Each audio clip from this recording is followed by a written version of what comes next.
Di pertemuan sebelumnya, kita telah mempelajari mengenai besaran dan satuan. Nah, di sini kita bisa lihat lagi kembali mengenai besaran tersebut. Besaran itu dapat dibagi menjadi dua jenis, yaitu besaran yang memiliki besaran arah, dan juga besaran yang hanya memiliki besar tanpa memiliki arah. Bagaimana maksudnya? Jadi, besaran yang memiliki besaran arah itu adalah besaran yang jika hanya kita sebutkan angkanya saja, tanpa ada arah, maka informasinya itu belum jelas. Contohnya adalah di sini posisi. Jika kita menyebut posisi benda di mana, maka kita perlu menentukan di mana dia berarah terhadap suatu acuan. Juga sama, misalkan perpindahan. Jika kita menyebut benda itu berpindah, maka kita harus tahu kemana berpindahnya itu. Jadi selain ada angka kuantitas besarannya, kita harus bisa tahu juga arah dari besaran tersebut. Itu adalah besaran yang memiliki besaran arah. Disebut sebagai besaran vektor. Nah, besaran vektor ini nanti dalam penulisannya kita memerlukan suatu notasi khusus yang akan kita bahas selanjutnya. Nah, satu lagi di sini adalah besaran yang hanya memiliki besar tanpa arah. Jadi, jika ada suatu besaran tanpa ada arah pun sudah jelas informasinya. Tidak perlu arah di situ. Contohnya adalah massa. Ketika Anda menimbang suatu benda, Anda tahu misalkan massa benda ini adalah 2 kg, sudah selesai, itu kan informasinya kan sudah jelas. Tidak perlu lagi 2 kg ke arah mana, itu malah jadi tidak jelas. Jadi di sini ada besaran yang cukup hanya besarnya saja, tanpa perlu arah. Nah, besaran seperti ini disebut sebagai besaran skalar.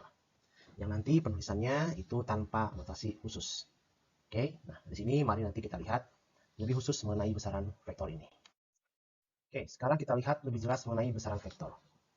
Nah, tadi kita menyebut bahwa ketika kita ingin menuliskan besaran vektor, kita memerlukan suatu notasi khusus. Nah, seperti apa itu?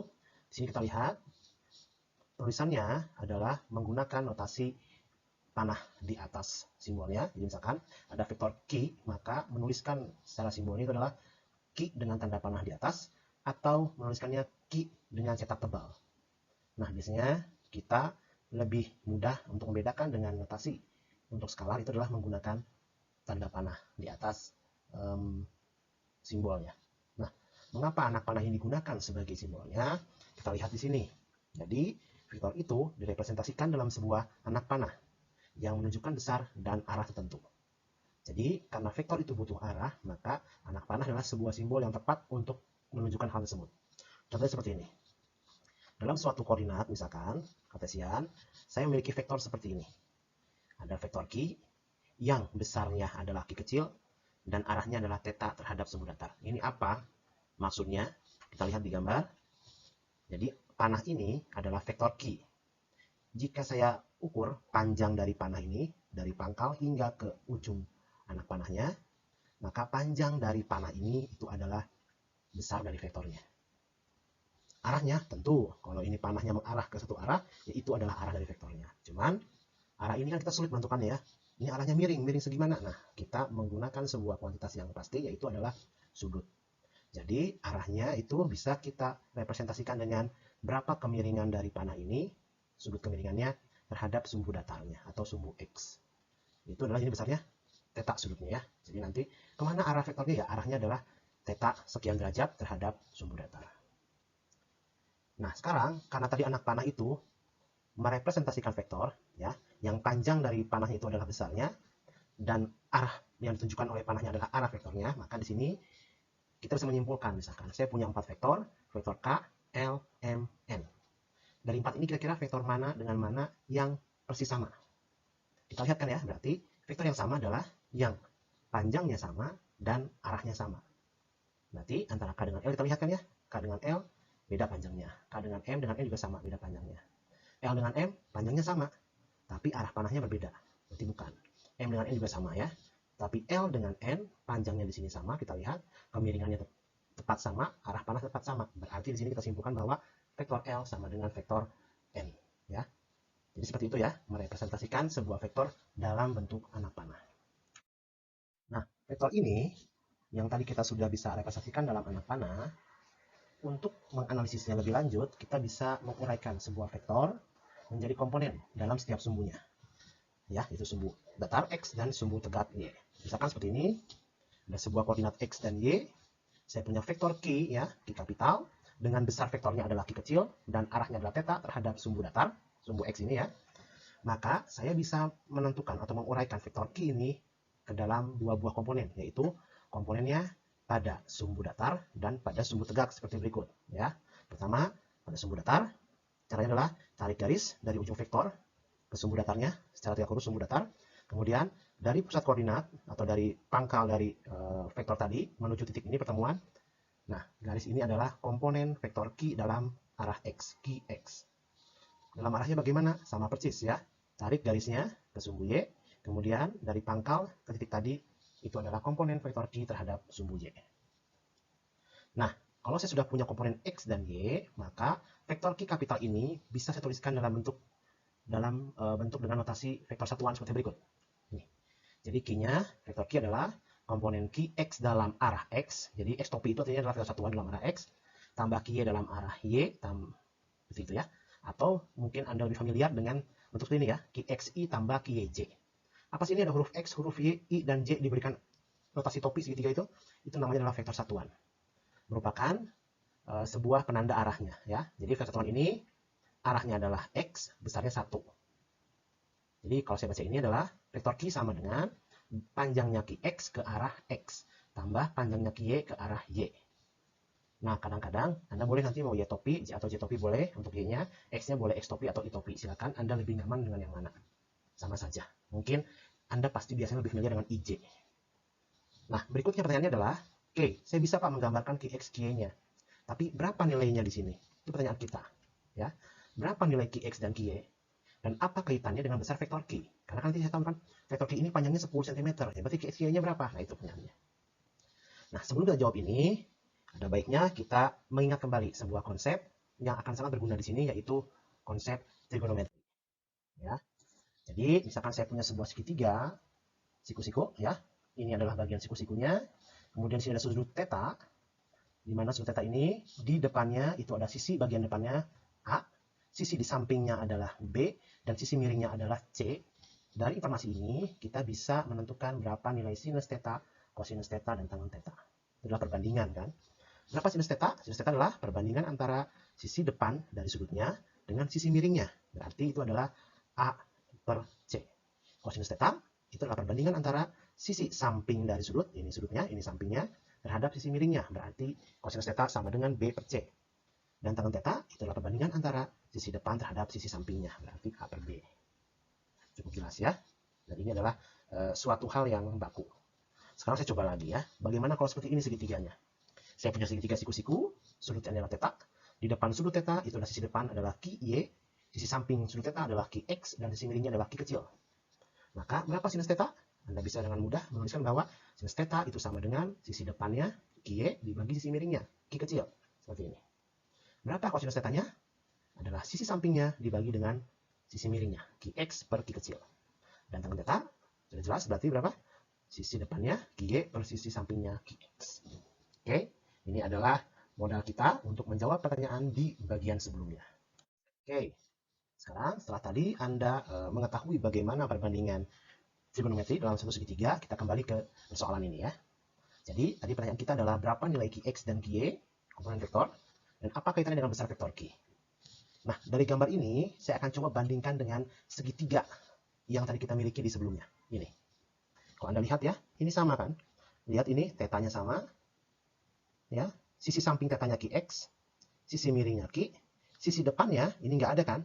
Tapi kalau Qy ini saya pindahkan ke sebelah sini, maka menjadi gambar yang bawah. Artinya sebenarnya adalah gambar atas dan gambar bawah itu sama saja.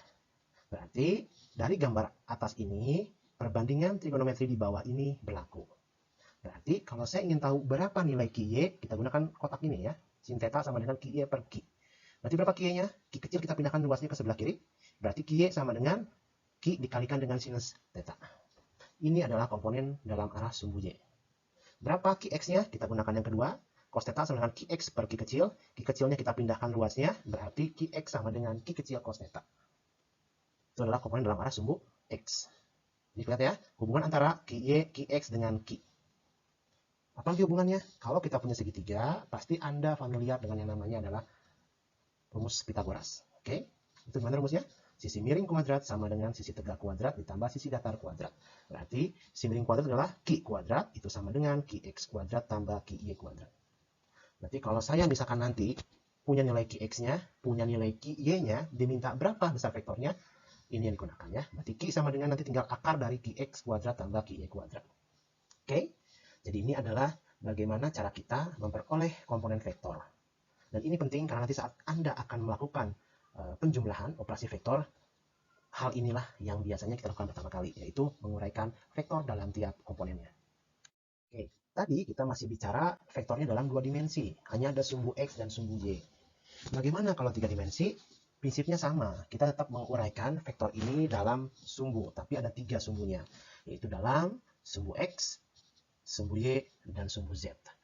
Maka penulisannya nanti bisa dalam bentuk seperti ini, yaitu Q-nya sama dengan komponen dalam arah X, tambah komponen dalam arah Y, dan komponen dalam arah Z.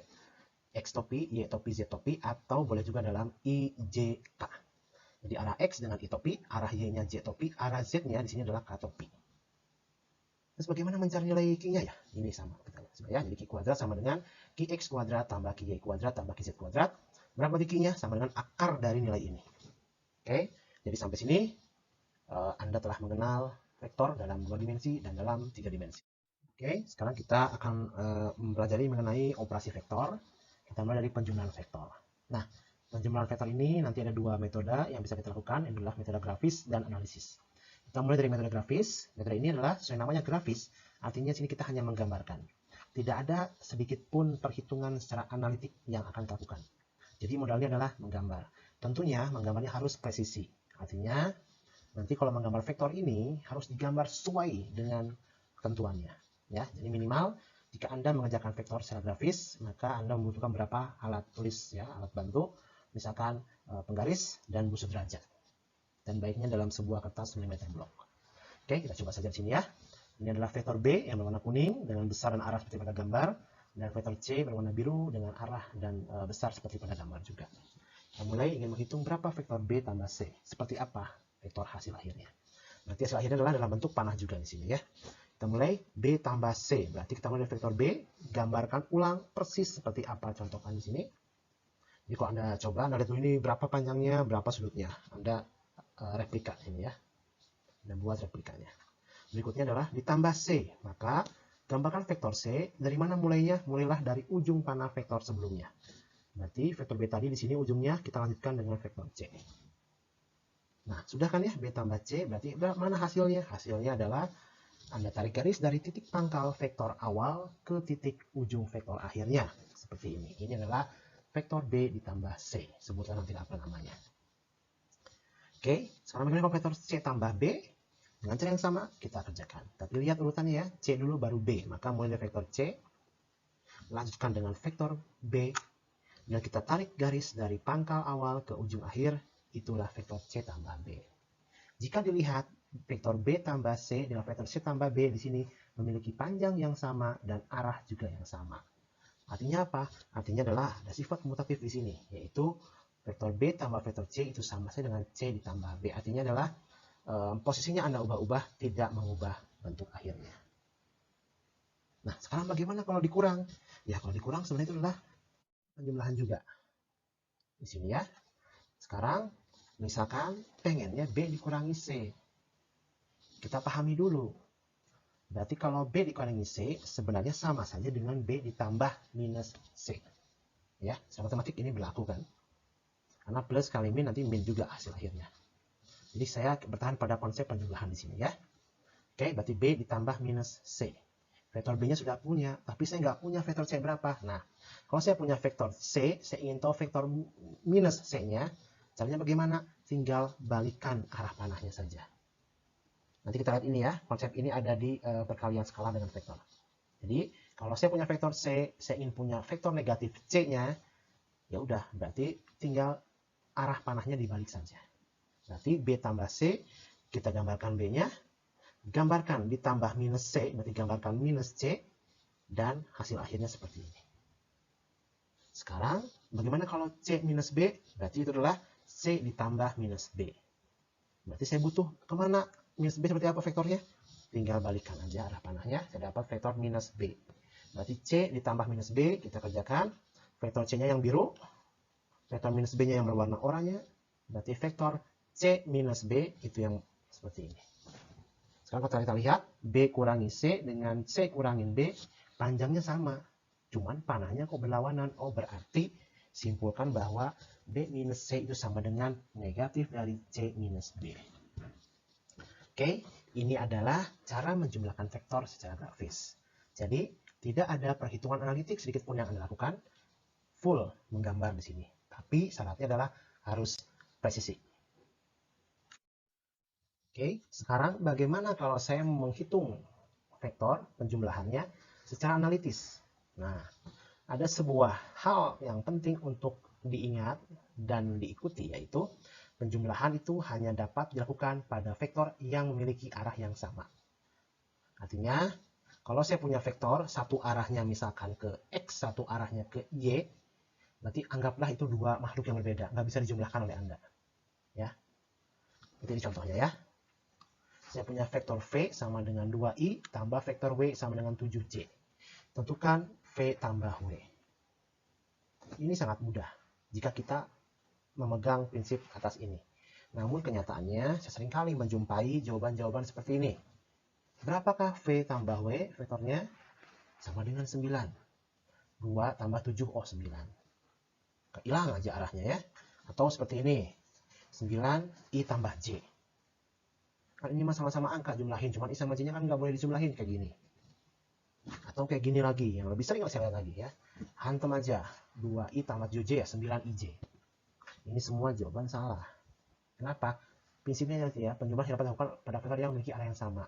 Lihat vektor V arahnya I ke sumbu X, vektor W arahnya J ke sumbu Y. Anggaplah, misalkan hewan ini ya, ini adalah kuda, ini adalah gajah. 2 gajah tambah 7 kuda, ya bukan 2 kuda atau 2 gajah 7 kuda, tapi kan tetap aja 2 gajah ditambah 7 kuda, ya hasilnya ya 2 gajah ditambah 7 kuda. Berarti kalau ada V sama dengan 2I ditambah 7J W-nya, ya berarti hasilnya adalah jangan diapa-apakan. Karena dia berbeda arahnya, ya tetap harus dipisahkan dengan tanda tambah ini.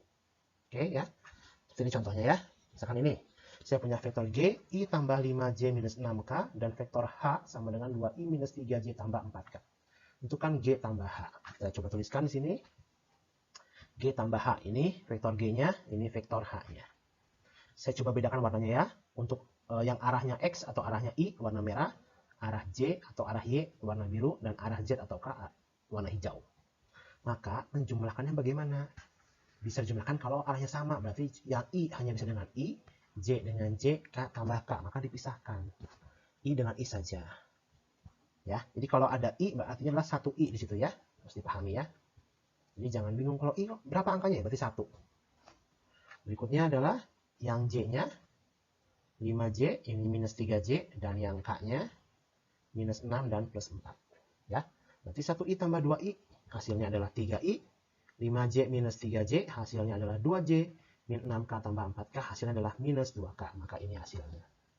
Jangan asal nanti 3, 2, 2. Jangan sampai 3 tambah 2 minus 2, 3 IJK. Jangan ya, tapi tetap begini. Karena, lihat ya, I, J, K beda arah, harus terpisah. Oke, seperti itu cara menjumlahkan vektor secara analitis dalam bentuk vektor satuan seperti ini ya. Bagaimana kalau yang ingin dijumlahkan dalam bentuk panah tapi ingin analitik? Nah, itu yang kita bahas berikutnya. Oke, sekarang kita masih ingin menjumlahkan vektor secara analitis. Namun sekarang berbeda dengan sebelumnya ya. Tadi sebelumnya kita menjumlahkan vektor yang bentuknya itu dalam vektor satuan IJK. Sekarang bagaimana kalau vektor yang ingin dijumlahkan itu bentuknya dalam anak panah seperti ini. Ya, misalkan saya punya vektor A dengan besarnya A kecil dan arahnya adalah sudut alfa terhadap sumbu X positif atau bidang datar. Dan ada vektor B yang berwarna biru ini, besar vektornya B kecil, dan arahnya adalah sudut beta terhadap sumbu X negatif atau bidang datar. Nah, saya menjumlahkan ini tanpa gambar. Jadi ini analitis ya. Maka caranya adalah yang tadi kita telah pelajari di video sebelumnya, yaitu kita uraikan dulu per komponennya. Jadi nanti jumlahnya itu adalah istilahnya resultan vektornya. Jadi kalau A tambah B, berarti hasilnya adalah resultan vektor A dan B. Saya namakan saja vektor R, vektor resultan. Ya. Oke, maka caranya adalah kita harus proyeksikan semua vektor di sini ya. Ini vektor A, proyeksi terhadap sumbu X, jadi ada A pada arah X, dan proyeksi vektor A pada sumbu Y, AY, kemudian B-nya juga sama vektor B, proyeksinya dalam sumbu X, BX, dan dalam sumbu Y, BY. Apa nih tanda plus negatifnya? Kita sini ya. Karena proyeksi vektor A dalam arah X, dia berada di sisi sumbu X positif, maka X nilainya positif. Dan AY ini ada di sumbu Y positif kan ya, atau arahnya ke arah Y positif, berarti positif. Sementara yang vektor B, kita di sini, proyeksi di sumbu X-nya, dia ada di sumbu X negatif, atau dia ke arah kiri, berarti dia negatif. Ini pun sama, Y-nya ke bawah, ke sumbu Y negatif, berarti dia negatif juga nilainya ya. Jadi nanti ini akan berpengaruh. Berarti tinggal jumlahkan, R adalah A tambah B.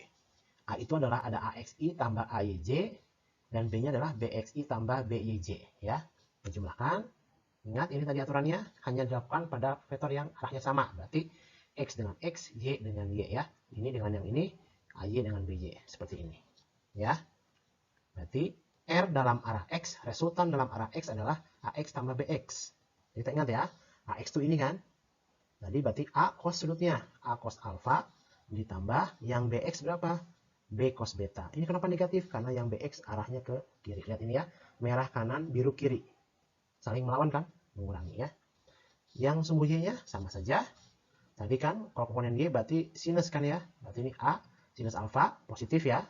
Ditambah B sinus beta tapi negatif. Tinggal masukkan angkanya, maka nanti hasil akhirnya dapat dituliskan sebagai berikut. Jadi nanti hasil akhirnya adalah vektor resultan sama dengan resultan dalam arah XI tambah resultan dalam arah YJ. Seperti itu ya.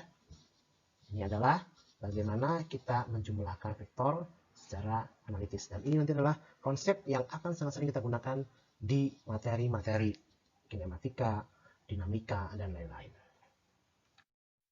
Oke, berikutnya adalah setelah kita memahami mengenai penjumlahan, maka operasi berikutnya adalah perkalian. Nah, perkalian vektor ini ada dua jenisnya, yaitu perkalian antara vektor dengan skalar dan perkalian antara vektor dengan vektor. Untuk perkalian vektor dengan skalar, nanti hasilnya adalah vektor. Jadi kita lihat contohnya ya. Sementara perkalian vektor dengan vektor ada dua jenis lagi, yaitu perkalian titik alias dot product, yang hasilnya nanti adalah skalar, dan perkalian silang atau cross product yang hasilnya nanti adalah vektor. Kita bahas satu persatu perkalian-perkalian ini. Nah, untuk perkalian vektor dengan skalar, di sini contohnya adalah misalkan ada vektor A yaitu AXI tambah AYJ tambah AZK. Ingin dikalikan dengan suatu konstanta, itu skalar satu ya, karena pada arahnya kan konstanta C. C-nya bilangan real, jadi boleh positif, boleh negatif, boleh pecahan, boleh bilangan bulat. Mau 0 juga silakan. Nah, maka gimana hasilnya? Seperti ini ya. Jadi kalau ada konstanta C dikalikan A, maka berarti C dikalikan dengan ini semua AXI tambah AYJ tambah AZK ya. Anda tinggal distribusikan saja ya. Berarti C kali AXI tambah C kali AYJ tambah C kali AZK. Dimasukkan satu-satu. Nanti hasilnya gimana? Hasilnya ya sudah. IJK ini nggak hilang kan? Maka hasilnya vektor. Masih ada IJK-nya. Contohnya ini misalkan ya. P sama dengan 2I tambah 10J minus 6K. Hitunglah minus setengah kali P. P-nya vektor, minus setengahnya adalah skalar kan? Konstanta skalar ini. Kalikan. Ya dengan mudah seperti ini kan ya. Minus setengah kali P sama dengan berarti minus setengah kali 2I tambah minus setengah kali 10J tambah minus setengah kali minus 6K. Berarti yang pertama, minus setengah kali 2 sama dengan min 1, min setengah kali 10, min 5, min setengah kali 6 adalah plus 3. Ini hasilnya. Min I, min 5J tambah 3K. Ini kan vektor hasilnya. Ya, sesuai kan ya. Jadi mudah kan ya. Seperti tadi contohnya kan ya. Ada vektor B. Berapa vektor minus B? Maka sama saja dengan berarti vektor B kalikan minus 1. Nah, nanti hasilnya kan vektor juga, tapi negatifnya seperti itulah ya. Oke, sekarang kita beralih pada operasi perkalian. Titik ya. Jadi kita sudah mempelajari mengenai perkalian antara vektor dengan skalar, sekarang vektor dengan vektor, yaitu untuk jenis perkalian titik alias dot product ya. Simbol titik atau dot adalah ini. Titik ini ya. Nah, jadi misalkan saya punya vektor A berwarna biru dan vektor B berwarna kuning. Kemudian sudut yang diapit oleh kedua vektor ini adalah theta. Maka jika saya ingin mengalihkan secara titik antara vektor A dengan B, jadi A dot B itu kira-kira seperti ini ilustrasinya. Ya. Jadi makna dari perkalian titik ini adalah salah satu vektornya kita proyeksikan terhadap vektor lainnya. Contohnya adalah B ini saya proyeksikan ke vektor A, terhadap vektor A. Berarti kan ini tetanya, ke sini proyeksi, berarti ini adalah B cos theta. Nah, hasil proyeksi ini dikalikan dengan besar vektor satunya lagi, itu adalah perkalian titik. Jadi A dot B hasilnya adalah A besarnya vektor A dikalikan komponen vektor B pada vektor A. Jadi AB cos theta. Gimana kalau yang dimasukkannya vektor A-nya? Sama saja nanti hasilnya adalah AB cos theta. Jadi kalau ada vektor misalkan vektor P dot vektor Q ya berarti PQ cos theta. Tapi ini besarnya ya. Di sini terlihat ya. Ini besar A, besar B cos theta. Artinya di sini sudah tidak ada lagi vektornya. Hasilnya adalah skalar. Nanti hasilnya hanya berupa angka. Tidak ada lagi I, J, K di situ. Nah, dengan koordinat yang kita miliki, yaitu kartesian, kita punya sebuah sifat yang khas. Yaitu ketiga sumbu X, Y, Z ini dia saling ortogonal atau saling tegak lurus. 90 derajat antara masing-masing. Jadi antara X dengan Y tegak lurus, antara X dengan Z tegak lurus, antara Y dengan Z tegak lurus ya. Berarti Anda melihat sudut dari sebuah ruangan. Ke atas, ke samping, dan ke arah Anda ya. Nah, di sini karena dia saling tegak lurus, sudutnya sama derajat, maka nilai cosnya kan sama dengan 0. Cos 60 itu ya. Artinya apa? Kalau saya mengalihkan secara dot antara arah X dengan arah Y, berarti antara I dengan J, berapa hasilnya?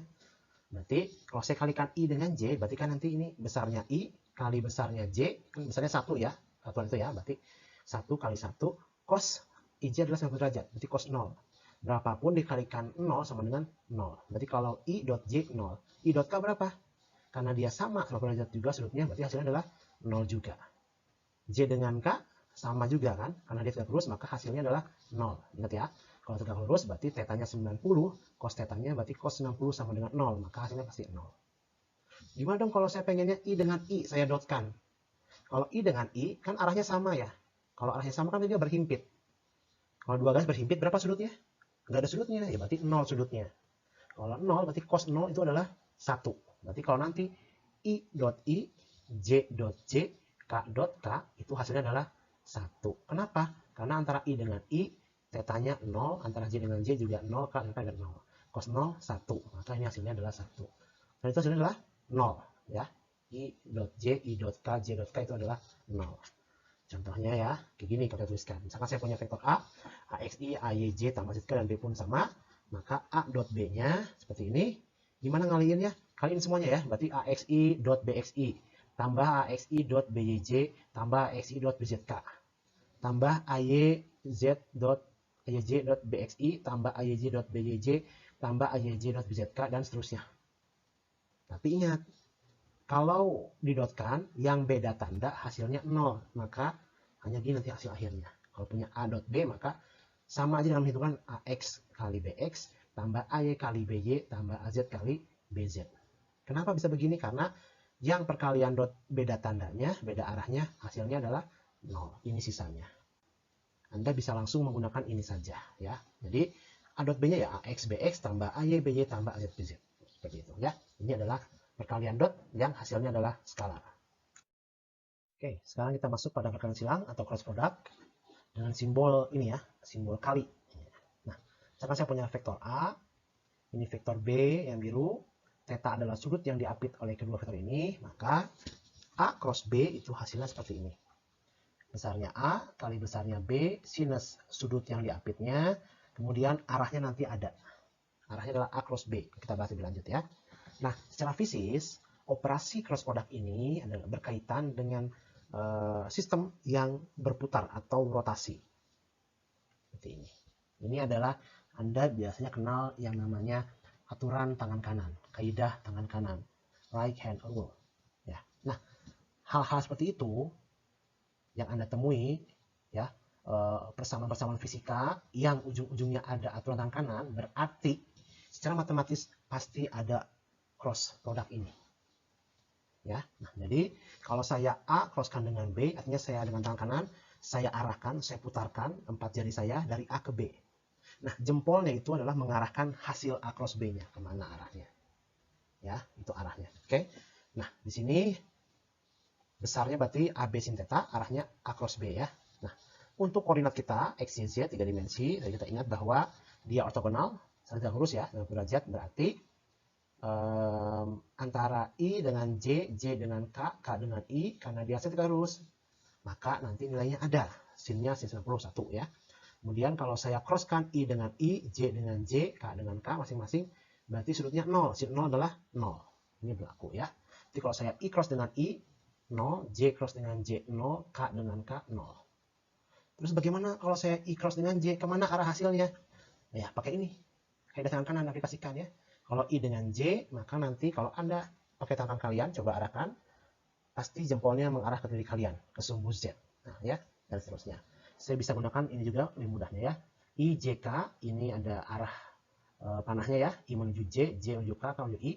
Ini bisa digunakan untuk menentukan arah. Jadi kalau ada I cross dengan J, maka hasilnya adalah K. J cross dengan K, hasilnya adalah I. K cross dengan I, hasilnya adalah J. Gimana kalau saya pengen J cross I? J cross I hasilnya adalah K. Tapi karena melawan panah ini, hasilnya negatif. Jadi J cross I hasilnya adalah negatif K, karena melawan arah panah. Jadi kalau saya punya K cross J, hasilnya adalah minus I, karena melawan arah panah. Seperti itu ya. Jadi ini perhitungannya. Kalau saya punya vektor A sama B, maka begini ya. A cross B, ya mau nggak mau hitung satu-satu ya. AXI cross BXI tambah AX cross BY tambah AX cross BZ. Satu ya. AY-nya sekarang. AY dengan BX, AY dengan BY, AY dengan BZ, AZ dengan BX, AZ dengan BY, AZ dengan BZ. Tapi ingat, yang sama di sini, kalau I dengan I, J dengan J, dan K adalah 0. Berarti X dengan X 0, Y dengan Y 0, Z dengan Z 0. Tinggal dihitung sisanya seperti apa. Kalikan bagian depannya, tentukan arahnya. Oke? Seperti itu ya perkalian silang.